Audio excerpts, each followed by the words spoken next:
고물가 흐름이 연말에도 계속 이어지면서 올해 연간 소비자 물가 상승률이 3%대 중반으로 나타났습니다. 보도국 취재기자 연결해서 자세한 내용 들어보겠습니다. 강은나래 기자.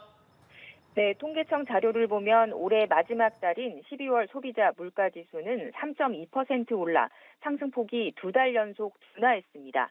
하지만 5개월 연속 3%대 상승률로 고물가 흐름을 이어갔습니다. 2023년 연간 소비자 물가는 1년 전보다 3.6% 상승한 것으로 나타났습니다. 정부가 지난 경제정책 방향에서 전망한 물가 상승률 3.3%보다 0.3%포인트 높습니다. 지난해 5.1%보다는 둔화했지만 코로나 이전 시기인 2016년에서 2018년 연속 1%대 물가 상승률을 보인 것과 비교하면 여전히 높은 수준입니다. 품목별로 전기, 가스, 수도가 올해 20% 급등했습니다. 관련 통계가 작성된 2010년 이후 역대 최대 상승폭입니다.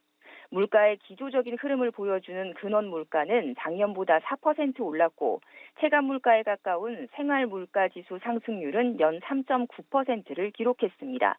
특히 올해 이상기후 영향 등으로 신선 과실값이 9.7% 크게 올라 신선식품 지수는 전년보다 6.8%뛴 것으로 나타났습니다. 최상목 신입 부총리 겸 기획재정부 장관은 오늘 오전 경제금융수장들과 만나서 부동산 PF 대응 긴급회의를 개최했죠.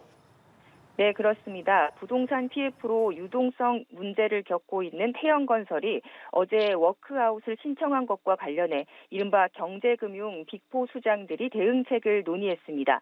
최상목 신임 부총리 겸 기획재정부 장관이 처음 주재하는 거시경제 금융현안 간담회였습니다. 앞서 한국은행은 내년 부동산 PF 등과 관련한 유동성 신용 리스크 위험이 현재화할 가능성이 잠재한다고 진단하기도 했는데요.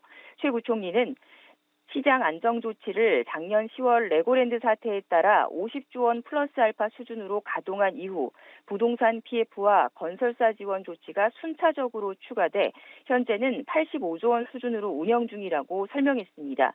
이어 태형 관련 위험 노출 규모가 0.09% 수준으로 건전성 영향은 제한적이라며 필요시 한국은행 공개시장 운용과 추가 유동성 확대도 고려하겠다고 밝혔습니다.